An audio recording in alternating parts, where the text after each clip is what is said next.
I'd like to welcome you all to Minuteman National Historical Park, and thank you for joining me today for the Battle Road Trail Walk. My name is Park Ranger Jim Hollister, and I'll be your guide today. So what we're going to do is basically we're going to cover about 4 miles of the Battle Road Trail. That's really the largest piece of property here at Minuteman National Historical Park. It goes all the way from Fisk Hill in Lexington out here to Miriam's Corner in Concord, and then just a couple miles down the road we have, well, half that distance, about a mile away, we have the Wayside Home of Authors, home of Nathaniel Hawthorne, and then beyond that, just beyond Concord Center, we have the Old North Bridge and the Minuteman statue, site of the shot heard round the world.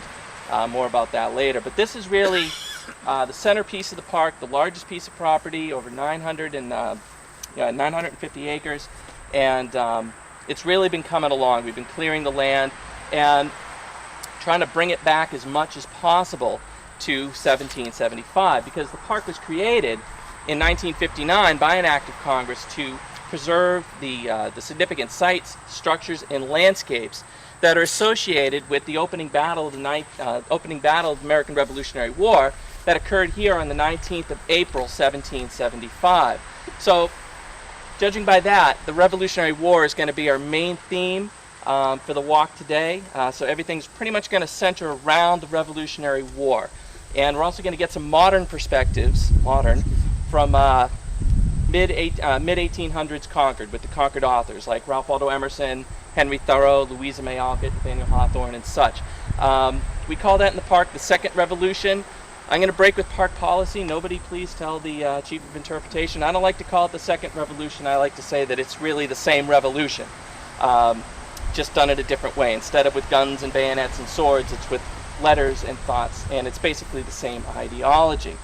Now, this place, this battlefield, is not just significant for Massachusetts, not just significant for the United States, but it has worldwide significance. Thomas Boylston Adams, who was a president of the Massachusetts Historical Society for a time, said that no bit of ground in all the world holds an equal place in the minds and imaginations of free peoples. Now, every now and then we encounter visitors who really underscore that. One of our volunteers encountered a visitor who grew up in the former Soviet Union, who said that he and a bunch of his fellows had heard about what happened here at Lexington and Concord on 19 April 1775, but having learned about it, they were never allowed to speak of it. And so, yeah, it's incredible, and that's mid-20th century. So this was still very powerful. It's that which shall not be named. Now, that brings me to how I want to think about the Revolution today. So just something before we really get started. Historians love to put pieces of history into little boxes. We've got the Colonial period, we've got the Revolutionary period, the Federalist period, the Industrial period, the pre-Civil War, post-Civil War, Civil War. You get the point. But when we put periods of history into their boxes, we kind of deprive them of their power, particularly with the Revolution. The Revolution is the central theme that identifies us as Americans. The ideology of liberty, equality, self-determination, self-government, all these things keep coming back to us. They're a recurring theme in American history. Sometimes they're an inspiration to us. Other times they're a pretty handy admonishment. Henry Thoreau, writing in the 1840s, Life Without Principle, he was arguing against slavery and the Mexican-American War. He said, do we call this the land of the free? What is it to be free of King George, but continue to be slaves of King Prejudice? What is it to be born free, but not to live free? What's the value of any political freedom but as a means to moral freedom? So he's saying in his own prickly little way, hey, we can do better. And so, again, these themes keep coming up. So just take the Revolution out of its box and really take a look at it. Why did it happen? The ideology. And we are recipients of that ideology, so we can't be passive recipients of this heritage. So I want you not only to own this piece of ground, as you all do, as a national park, but also to own the story associated with it as well. Because it happened and it affects our lives to this very day. So another way to look at the Revolution also, we get very provincial, particularly here in New England. And, we all kind of gang up on Rhode Island or whatever. But look at the Revolution in context of a worldwide conflict. Now, it all starts, of course, can anyone give me one word that is associated with the initial rub between Parliament and the colonies? One word. Taxes. Bingo. So it starts as a dispute over taxes, but if it was a dispute over taxes, we'd still be in arms today. More appropriately, we should say that in Massachusetts we fought to tax ourselves. We're obviously very good at it. So it starts as a dispute over taxes, but very quickly it becomes something much more significant. And as the crisis was deepening throughout the 1760s and 1770s, people living here started to see it in terms of a worldwide conflict. Thomas Paine, who wrote Common Sense, which was really very influential in the decision to declare independence from the British Empire, said that liberty was like a fugitive. It had been hunted out of Europe. For the past century, they'd seen this going on, this tension and struggle between the rights of the people versus the power of government, and that the rights of the people had been steadily eroding over the past century. So liberty was a fugitive that has been hunted out of Europe. Even the British Parliament, which was supposed to be sort of this bastion of representative government and people's rights, at that time was seen as corrupt. And so now that advance of arbitrary power that had been gobbling up Europe has crossed the Atlantic Ocean. So he's calling upon Americans, he says, receive the fugitive and prepare in time an asylum for mankind. So that liberty's knocking on our shores saying, you better let her in. And James Otis, another one of our great revolutionary orators from Boston, he said that American resistance to this arbitrary power was like a new sun rising in the West. It's very beautiful language. And these people had a sense of their place in history, they had a sense of their place in the world, and in time as well. Dr. Warren, another one of our great revolutionary leaders who unfortunately was killed on Breed's Hill in the battle that's known as Bunker Hill, he said in the Suffolk Resolves, he said that, I don't have them chapter and verse, but one of the resolves was that, whereas our forebears came over here to the New World and made this civilization, they passed on to us the blessings of prosperity and liberty, and that we have a responsibility to stand up for that now and to pass it on to our future generations. And if we don't stand up now, then how will they view us? They'll view us basically as those who laid down their liberties, and they'll call us cursed unto the last generation, as he said. So they have a sense of their place in time and history and in the world. So with that worldwide advance of arbitrary power crossing the Atlantic Ocean, what happens here becomes very, very significant. We talk about the shot heard around the world, which occurred at the North Bridge at about 9:30 in the morning on 19 April. That's the high water mark. And those 400 colonials that were marching down the hill towards the North Bridge, towards the King's troops, were like a seawall, and they stopped that tidal wave dead in its tracks. So that's the high water mark of arbitrary power, and it began that long, slow rollback over the next several years before finally the United States of America was free with the signing of the Treaty of Paris in 1783. So just different ways to look at the revolution. It's not something that happened a long time ago, done by people with funny hats and knee breeches. It's something that affects us today. So just as we go through the tour, I just want you to think about some of these things. What does the revolution mean to you? Because it affects you. And so what part do you have to play in it? Now the 19th of April, now as we're going to go back into the 19th of April, a little bit of a vocabulary list.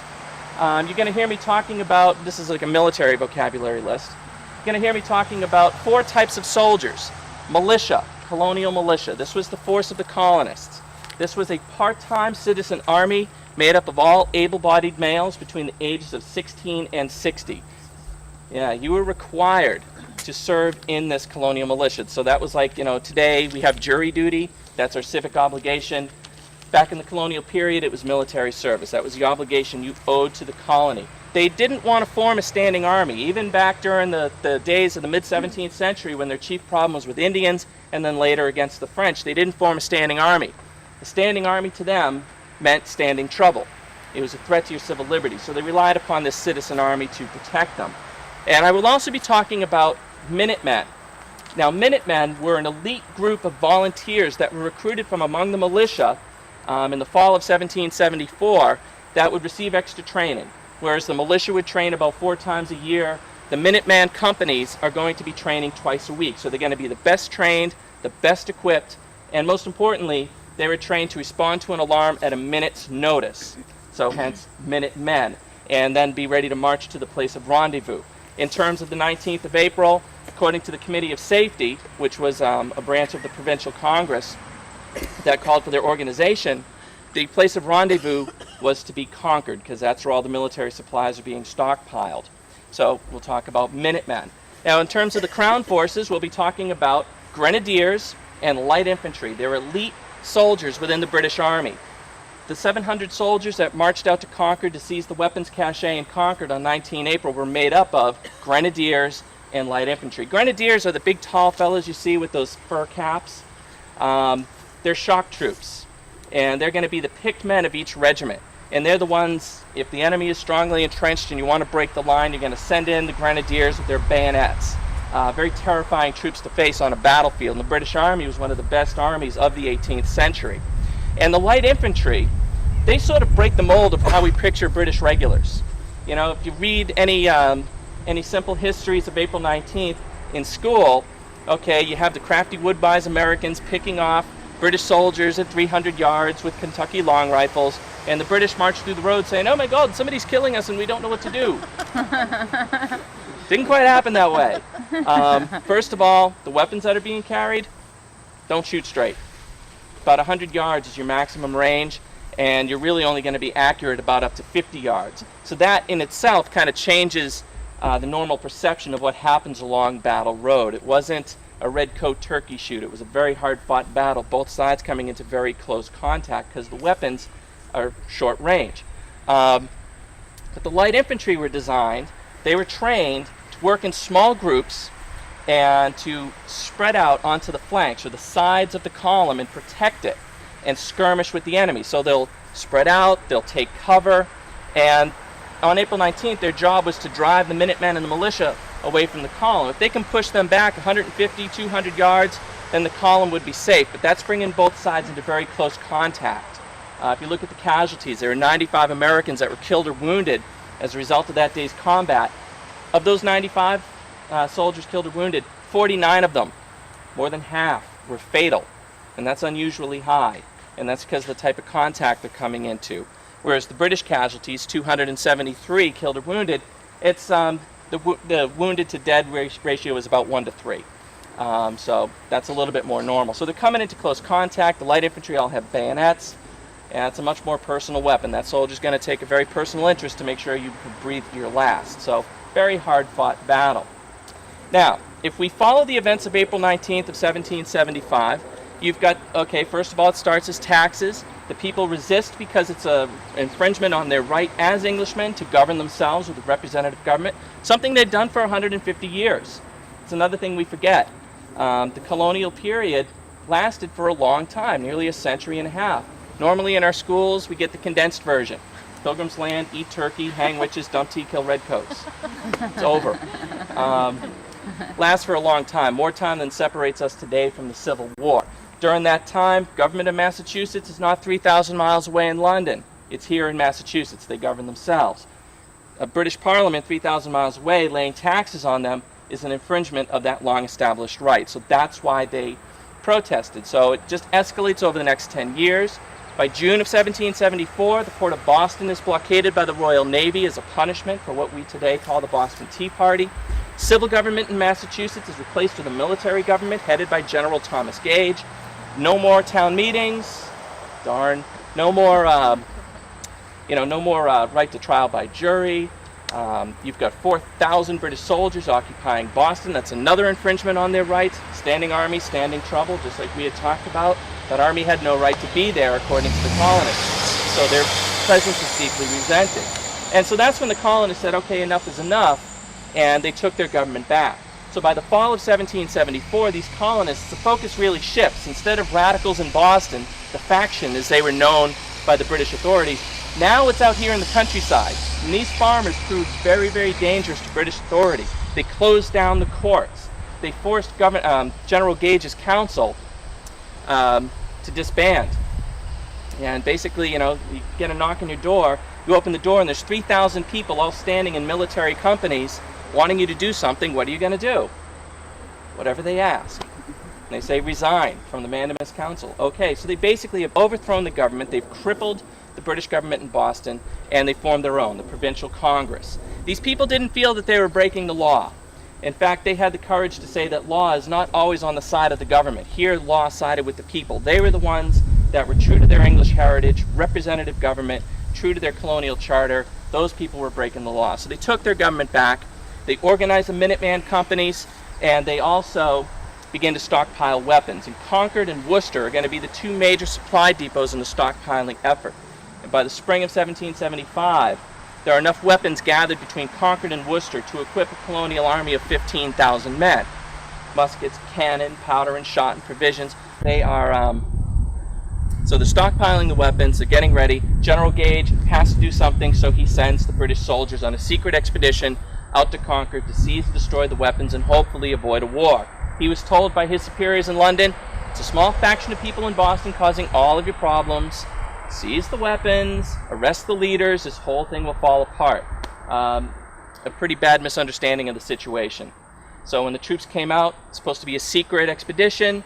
If you were a soldier marching out that night, the secret was safe with you. Nobody told you where you were going. But as you march, you can hear bells, guns firing, drums beating. Everybody else knows where you're going. And that was another piece of organization. The alarm riders, the most famous, of course. Listen, my children, you shall hear the midnight ride of Paul Revere. But he was not the only one. He was one of dozens of people spreading the alarm that night. So the alarm is spread. These minute companies and militia are gathering. The point of rendezvous is Concord, so they're all heading to Concord. And the British troops, it's pretty much a failure before it really begins. So they march out. They first encounter the colonial militia in the town of Lexington. The Lexington militia is there. They didn't come to Concord like the others. First blood in Lexington. 8 colonists are killed, 10 are wounded. The British then go into Concord.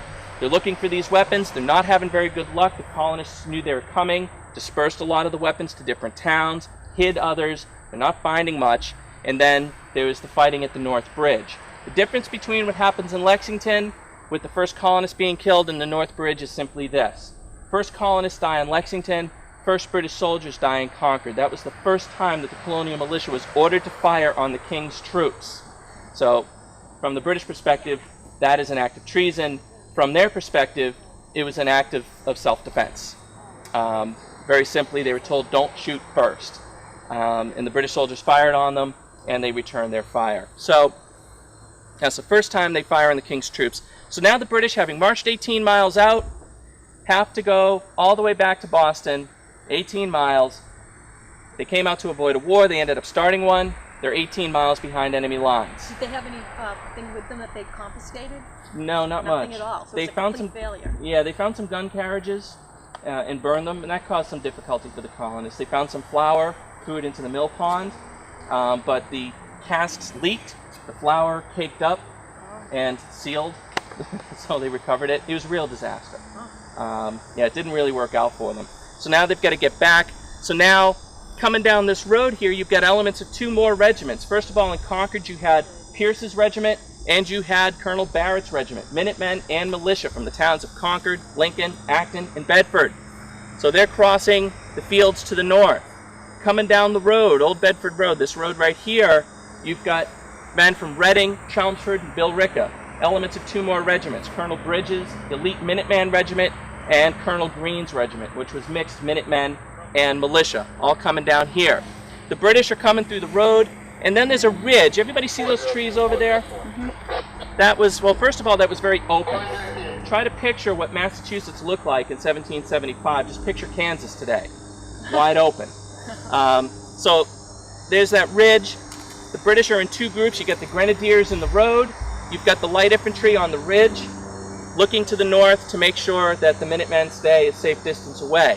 When they come to Miriam's Corner, they have to pull in their light infantry. This is the road right behind us here. This is Battle Road. They have to pull across to cross a bridge across Elm Brook, which at that time was a bit more robust than it is today. So in modern military terms, this is what you would call a pinch point. So they have to pull in their flank guard, exposing their column to great danger, and this is where they get hit. So this is the beginning of Battle Road. So those companies coming from the fields, crossing from Concord, come in, take up positions behind stone walls and houses and barns. Reading, Chelmsford, and Billerica take up positions along here and open fire. So a couple of first-hand accounts. One, Edmund Foster from the town of Reading. A little before we came to Miriam's Hill, we discovered the enemy's flank guard of about 80 or 100 men, who on their retreat from Concord kept that height of land, the main body in the road.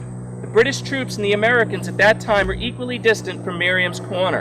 About 20 rods short of that place, the Americans made a halt. The British marched down the hill with very slow but steady step, without music or a word being spoken that could be heard. Silence reigned on both sides.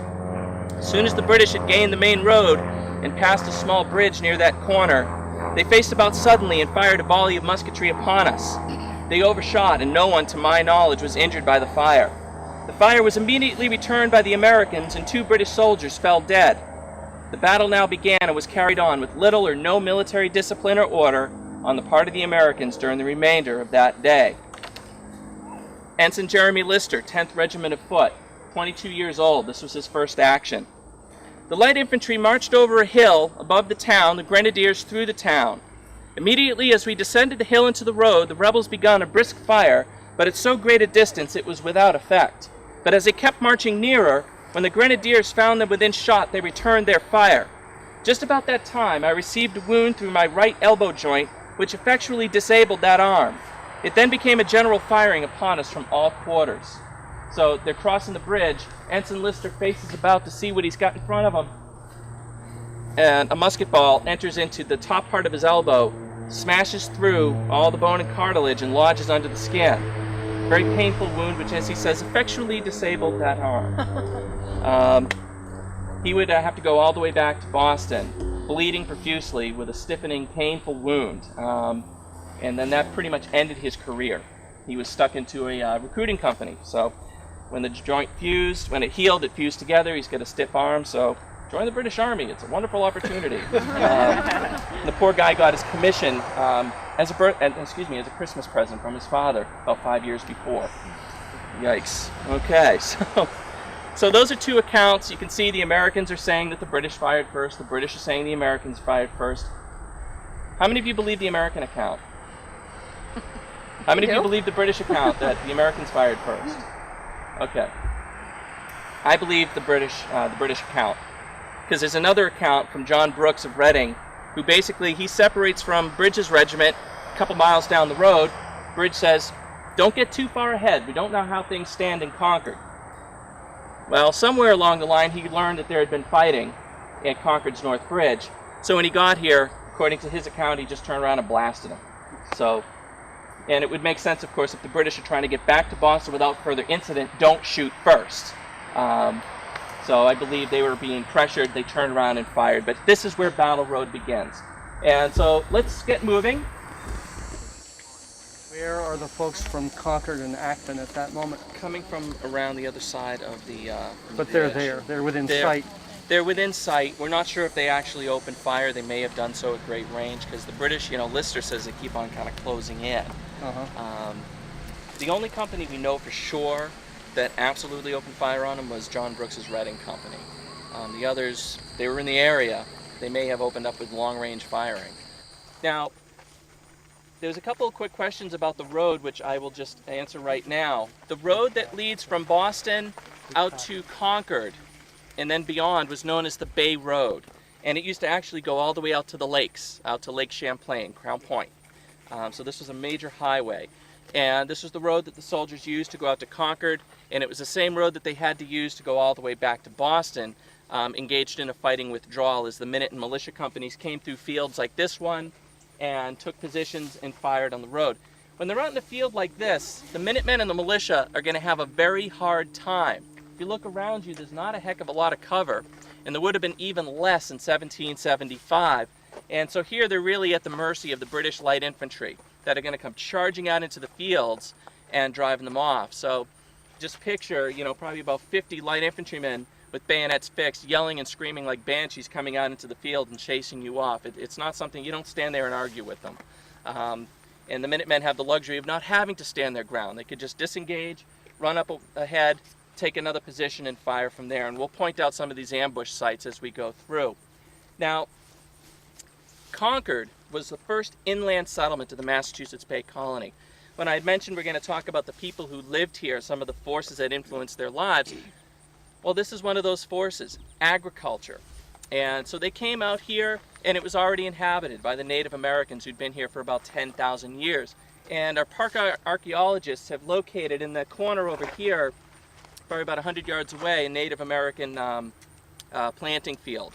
Well, they planted their corn, squash, and beans. The same things that attract the Native Americans here are pretty much the same thing that attract the Indians. If you read Edward Johnson's Wonder-Working Providences, he was one of the Puritan settlers, they love to talk about coming out here into a howling wilderness. If it was really a howling wilderness, it still would be today. They never would have been able to get a foothold here. The truth of the matter is, even though it wasn't civilization as they had seen it in England, this land still had been adapted to human use. Forests had been cleared, and there had been agriculture and fertilization going on, and the Native Americans were living quite comfortably here, but unfortunately through the ravages of disease and then just getting pushed out by sheer weight of numbers with these Puritans coming over during the Great Migration, where about 20,000 Puritans came over here in the 1630s and 40s, and then through a series of wars, they're no longer here. But the Indians were attracted by the rivers for transportation, for fish, by the river grasses, the fine silt loams along the banks of the river that were very fertile, and that's exactly what attracts the Puritans out here, because you had the wetlands and the silt loams and the grasses. This was called Musketaquid in the Algonquian tongue. That means reedy river or place of reeds or grass-grown river. The colonists needed those grasses to support livestock, animal husbandry, or a mixed husbandry of tillage fields and livestock that they brought over with them from England. So they needed the grasses to support the livestock. So it was a hard scrabble. The land, of course, didn't behave the way they wanted it to. Rivers would flood into your meadows, and then you couldn't go and harvest the hay.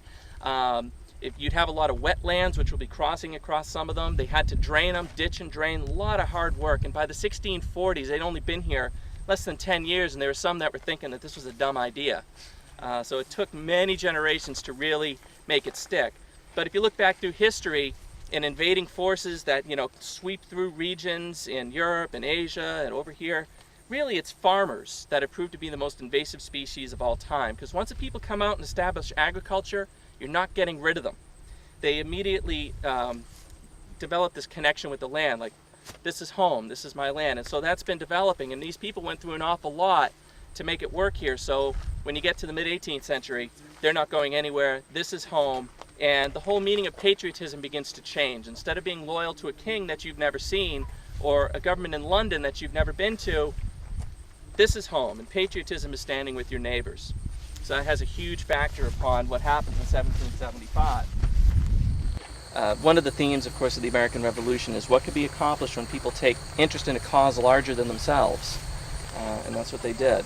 So, yeah, it was tough. The boycott was tough. There's a lot of things they had to do without, manufactured goods from England, cloth in particular, but they managed to pull it off. The spinning wheel becomes sort of like their symbol of resistance. And they would have spinning bees, and you would have a minister come out and pontificate for a few hours while they spun thread into cloth. So that's going on. Agriculture's still going on, of course, but you don't have a, the overseas trade is pretty much shut down. So yeah, they're tightening their belt. Anyway, we've been walking through a nice cool forest, and what we're heading out into are farming fields that have been farmed in the English way for the past 350 years.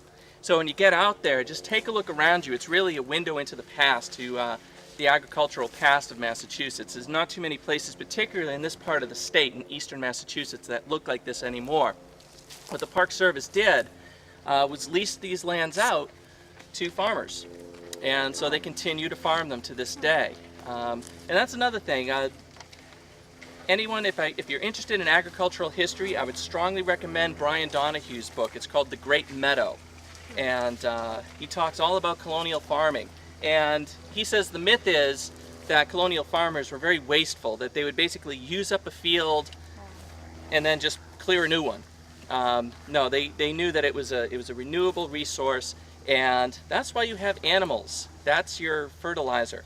So you would either muck or fold. You're using the manure. Brian Donahue in his book, I love the book, but he mentions manure probably 2 or 3 times per page for 300 pages. He's really into the stuff. But so were the colonial farmers. And so they were manuring their fields and moving their livestock around to keep other fields properly manured and fertile. And they would have their bread grains, like barley and wheat, and then of course corn. Corn was very big in this part of the country. Now also, stone walls. Who would build a stone wall in the woods and why? Nobody. This was once cleared. And a lot of the woods that you see in Massachusetts today actually date to the post-World War II period. That's when a lot of farms are really abandoned and Massachusetts starts taking hold of industry in earnest. And so you get residential neighborhoods, but you also get an upgrowth of forest. So these are not virgin forests. The Indians wouldn't have been running through here picking berries. This is second growth. So it had all been cleared during the colonial period. Had it been wooded before then? Probably, yeah. Okay. Actually, I'm going to pass around and you can take a look at these at your leisure. Land use charts. Dark green is wooded sections, light green is cleared sections, and it shows what was cleared in 1600, 1775, 1985, 1998, and what we hope to clear in the future. So, you can start those there. You can just take a look at those. When they lease the land to the farmers, do they make them promise that they'll continue the colonial type of farming? I don't know. I would imagine, I mean, I'm looking out here and I'm seeing corn. They do have tractors, so they're not out there with the, you know, the oxen and the plow. Reason why I stopped the column here, just real briefly, what we just walked through, it's a protected wetland, so it's a protected resource within the National Park Service. This would have made a colonial farmer's hair stand on end. This is the type of thing that really drove him nuts. So this would have been used in the colonial period as a haying field or a meadow. So what they would have done is they would have ditched it and drained it. Now these ditches, it's not just digging a little trench in the ground. They're ditched, you dig them out, and then you line them with fieldstone. You can still find them or trip over them today going through the woods. And we've identified a bunch of them within the park. But anyway, so they would have drained it out and then they would have mowed it to harvest the grasses and then use the grasses to feed their livestock. And then in the fall they would have pastured their animals here. It would have been dry enough to support them, and they would have lived on the what's called the aftermath, or the second growth. And then they would mow again next season. So it's a protected resource, a different way of looking at land conservation. Nowadays we think of conserving what nature does, and you know, of course the birds come back and it becomes a wildlife refuge. Back then it was called improving the land and adapting it to human use. So just different changing attitudes towards it. We're on the path, on the trail. We will be coming to an original section in a little bit, and I'll point that out to you right when we get up to Bloody Angle. And so it's a really neat part of the battlefield. One of my favorites to talk about. This is Brooks Hill, the beginning of Brooks Hill. This right here behind us, this is still Battle Road. As I mentioned, a lot of parts of Battle Road are still in use. When we get to Bloody Angle, we'll be going over a part of Battle Road that we've been able to restore. So in the meantime, we've been cutting through fields the Minutemen would have been running through. So after the fight at Miriam's Corner, the British, they deploy their light infantry as soon as they get across Elm Brook and drive the Minutemen back into the fields. So they're trying to take some pressure off their left flank or left side as they're heading this way. So now they get up to here, now they've got a whole new set of problems because Framingham and Sudbury come up and hit them on their right, on their right flank in these fields here and behind the stone walls and up towards that area there. And so you have the rest of Pierce's regiment, which was a Minuteman regiment, and Green's regiment, part of Green's regiment coming up here. Now what's interesting about this, I did talk about the militia, the part-time citizen army that was compulsory. If you're an able-bodied male between the ages of 16 and 60, you had to serve in it. Now when we talk about April 19th, you have the British professional army and you've got the colonial citizen army. However, what you're really seeing is a clash of two military traditions, two British military traditions. Actually, the militia, in terms of British history, is far older than the British regular army. The British regular army, most regiments, date to around 1660 with the restoration of the monarchy. Militias, citizen armies, go all the way back in British history, all the way back to the Anglo-Saxon times. Alfred the Great, who's the duty of every free man to serve the king in war. What does that have to do with colonial America? When the colonists come over here, of course, there's Native Americans here, there's French to the north. They didn't come over here for the purpose of fighting, but they realize that they're going to have to provide some measure for their own defense. So they raised colonial militias. And every town had its own company. And then the town companies were organized into regiments by county, and then the militia units were usually not called out by themselves, but if there was raids that needed to be sent against the Indians, they would use that as an available pool of manpower and organize provisional units and go out and fight against the French or the Indians. And they'd been doing this. The first time they fought against the Indians was 1637 against the Pequots, and then the next big fight was in 1675, 100 years before the Revolution, King Philip's War. King Philip was an he was a Wampanoag war chief called Metacom. That was his real name. And he led an assault against the English colonists. He led Wampanoags, Narragansetts, and Nipmucks, trying to drive the English back into the sea. And it was a desperate war. There were 43 towns in Massachusetts overall that were attacked, 13 utterly destroyed. Or an example, town of Medfield, about half an hour's ride to the south of here, that was attacked in February of 1676 by an Indian war party loyal to King Philip, and they destroyed the town in less than 20 minutes. Now, because this was happening an awful lot, they made adaptations to that militia system that they came over with from England. So what they did is they organized a system called alarm and muster. So they organized a network of alarm riders, and in case of an attack, they would ride and raise the alarm. Sound familiar to anybody? Yep. And they would have elite companies that would train a couple times a week and be ready to fight, ready at all times with a musket, powder and shot, and a day's provisions, and be ready to go at half an hour's notice or a very short warning to be called into whatever service that they may be called to, whether to go and range in the woods between outposts or go out to attack the enemy. And when you're fighting against Indians, opportunities to attack would be very fleeting. If they came, you had to take advantage of them, or also be ready to get thrown into a defensive fight. Because when Indian attacks would happen, there's not a lot of warning. It would happen very quickly. So they made these adaptations, and that was a part of their military tradition. Then, in the late 17th and into the 18th century, you have the French and Indian Wars, and so now these militiamen are being called up to go out west to the frontier to fight at what they called the lakes, Lake Champlain, Lake George, out in Fort Ticonderoga, going up to Canada, campaigns against Port Royal, campaigns against Quebec, Montreal, Fortress Louisbourg, which was called the Gibraltar of the New World on Cape Breton Island.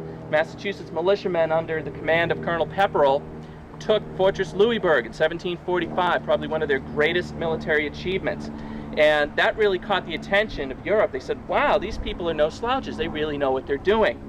Coming up into this area, the men from Framingham and Sudbury were led by Lieutenant Colonel Nixon of Framingham, and also his brother Captain John Nixon, Captain Cudworth, and the Sudbury companies under Captains Edgehill, Gleason, and Jesse Eames. All of these men had seen service during the last French and Indian War. They'd fought at places like Louisbourg in 1745, Ticonderoga, Lake George. And these people, and some of the ones they're leading, they've probably fired more shots in defense of the Crown interests than even the British regulars that they were facing that day. So they definitely knew what they were doing. But also among them, they had young kids that had never been in combat before, and so they're taking them under their wing. Now there's a story that's told in David Hackett Fisher's excellent book called Paul Revere's Ride. And he tells a story about the fighting that occurs here right in this area at Brooks Hill as the British column, having just succeeded in pushing the Minutemen off their left flank, are now getting hit on their right. So there's a young kid, 16 years old, taking position with his company, getting ready to fire at the British light infantry who are charging at him. And they were ordered to fire. So they fire upon the British, and then when this kid comes down to reload his musket, he realizes he can't. His hands are shaking so bad he can't handle the cartridge, can't tear it open, spilling powder all over the place, making a mess. And then next to him, coolly sweeping out his pan and then opening up a cartridge and loading, was one of these old fellas that had served during the French War. And he turns to him and he says, "I wish I was as calm as you." And the man turned to him and said, "It's a trade to be learnt, lad. It's a trade to be learnt." And he went on, the young kid went on to serve in the Continental Army, and he said, "Before I went through 2 more campaigns, I realized the old man was right." So he then became indoctrinated into the military tradition in Massachusetts as well. So a mix of folks, hard-bitten veterans, young kids experiencing combat for the first time, but all coming together in common cause. And for the British soldiers, for a lot of them, including the officers, this was their first time hearing the whizzing of bullets past them and smelling the powder fired in anger. So it's a very frightening day for a lot of people.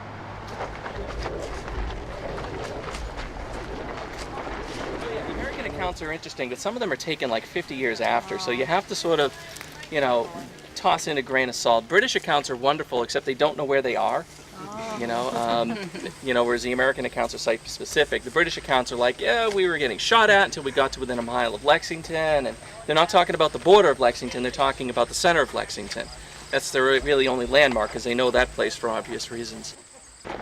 Well, they really let them have it on the 19th of April, but it was really fighting in there in a style that was suited to them, because the British are trying to get back to Boston, so they're pursuing a retreating enemy. The tactics they used, the whole spreading out and taking pot shots, wasn't so much by design as it was by the fact that when you're running real quick trying to find places to ambush, it's not conducive, to use military terms, it's not conducive to unit cohesion. Like Thaddeus Blood said, every man became his own commander. But the same group of people, 2 months later, fighting, they're dug in on Breed's Hill. And they're waiting and they're holding their fire while the British come at them with bayonets, and they're waiting until they can see the whites of their eyes, and then blasting them with a volley, a much more traditional battle. And that surprised the British. They figured they would just fire at long range and waste their ammunition, and then they could just get up to them with the bayonets and say boo, and they'll leave, and they realized that they didn't. So where we are right now is what we call Brooks Village, and you can see the Samuel Brooks house over here. This brown house that we passed by. And then across the way, the Noah Brooks Tavern. And then there's the Joe Brooks house just over the hill, which we'll see as we move on.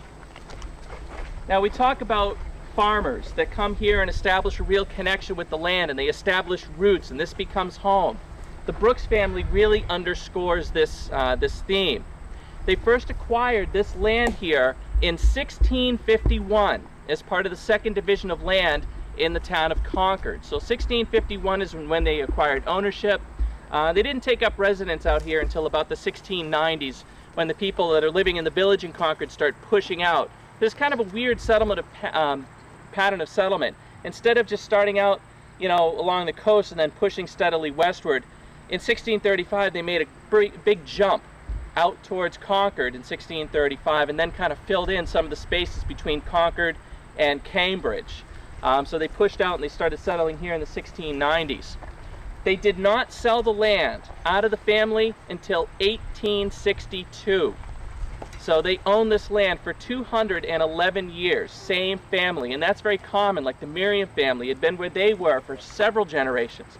The Fisk family out in the Fisk Hill area owned their land from the 1650s to the 1850s, so 200 years there. And other families like Barrett's and Buttricks and Healds and Bloods, they've all been around here for several generations. So England wasn't home. This was home, so that had a huge played a huge factor in the Revolution. Samuel Brooks, who lived there, he was part of Captain Minute's militia company. We don't know if he responded to the alarm on April 19th. I have a feeling he did. It's just there's no existing muster roll for Minute's company. So I'd imagine he did respond to the alarm, and like the rest of the Concord militia, fought at the North Bridge and along Battle Road. And Battle Road, of course, passes right in front of his house. So these people are fighting a battle really in their own neighborhoods and hoping that their family has had the sense to get out of the way. A lot of civilians went and hid, in friends' houses, in basements, getting away from the fighting, getting away from the road. He was turned out a couple more times. He fought at White Plains, and he also fought at Saratoga when the Massachusetts militia was called out. And they were called out several times during the war to reinforce George Washington and the Continental Army. We talk about, standing army, standing trouble. Of course, the colonists get involved in this big war against the most powerful empire in the world, and in order to fight it effectively, they had to embrace that very same institution that they were afraid of in the first place, a standing army. So George Washington took command of the New England Army, formed it into a Continental Army, and enlistments at first were for a year, and then those were extended for 3 years. And so we had pretty much a standing army that would be in the field. Citizen soldiers are very effective, but only the citizen has to be lost in the soldier. He has to become, as they say, inured to the service. And so a lot of times that's why the militia has such a bad reputation in the later war, because you call them out for a little bit, use them in garrison duty, digging ditches, occasionally put them in the front line, but if they're not interested in what they're doing, or they're faced with British regulars, they're going to fold like a deck of cards and run. They did very well on Battle Road, but and at Bunker Hill, but for the rest of the war, it's kind of iffy. But anyway, so he definitely served his time. Across the road is the Brooks Tavern, and that dates from the 1790s, so you might notice it looks a little different from some of the other houses in the area. 1790s, it was used as a tavern, and in that day, you had that was the heyday of the Stagecoach lines, and there used to be one that went into Concord, and there was a big hotel in Concord Center that accommodated travelers on the Stagecoach line.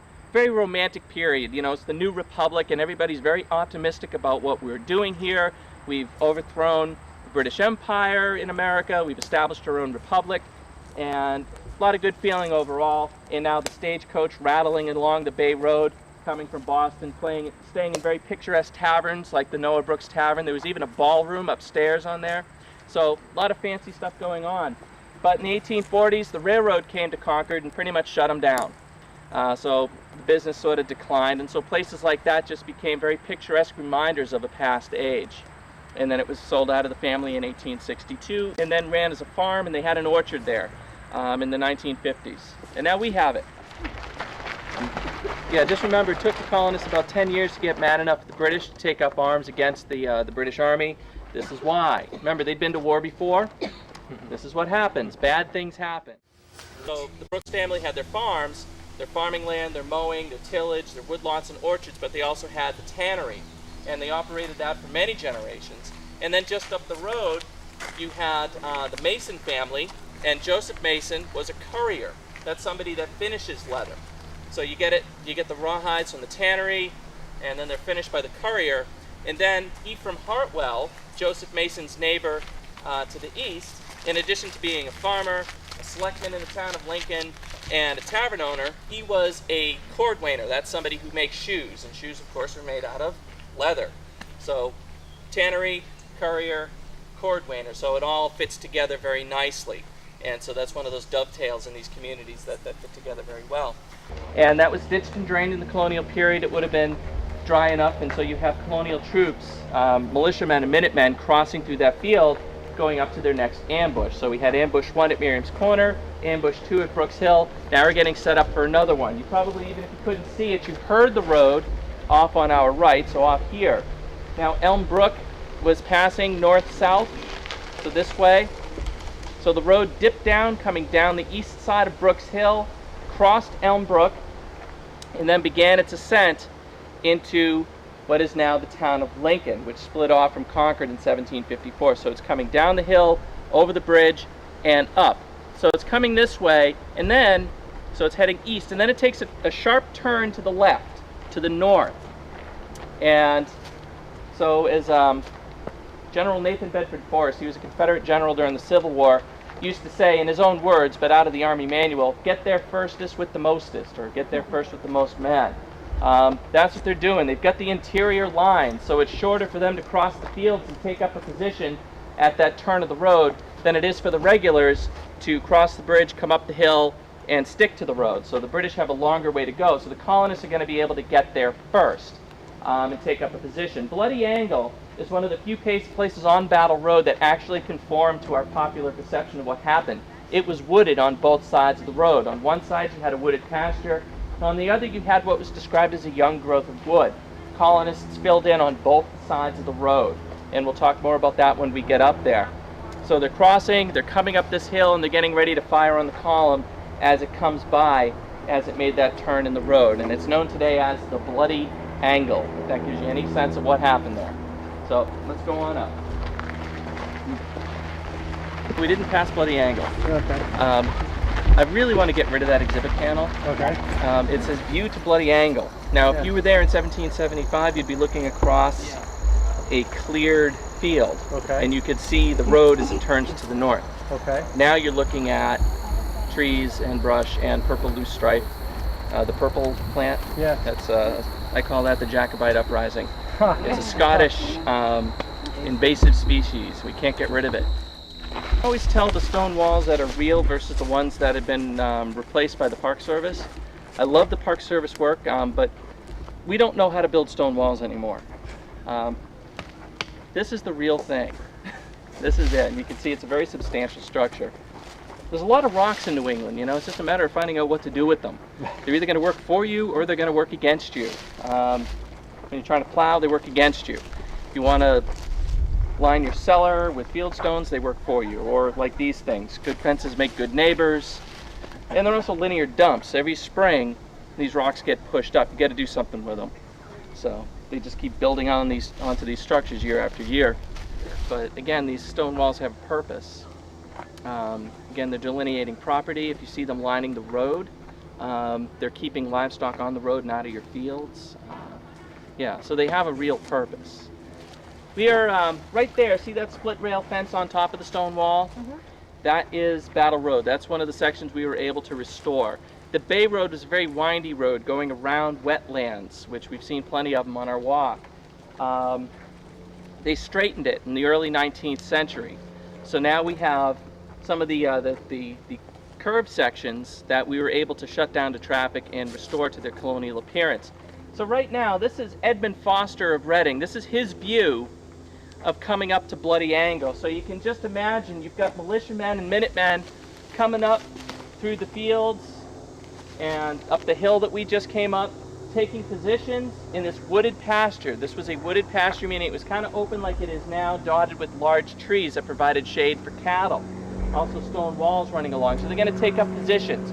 At this point, you probably get about 1,500 colonists on both sides of the road. We'll talk about that in a minute. And 700 British soldiers in the road.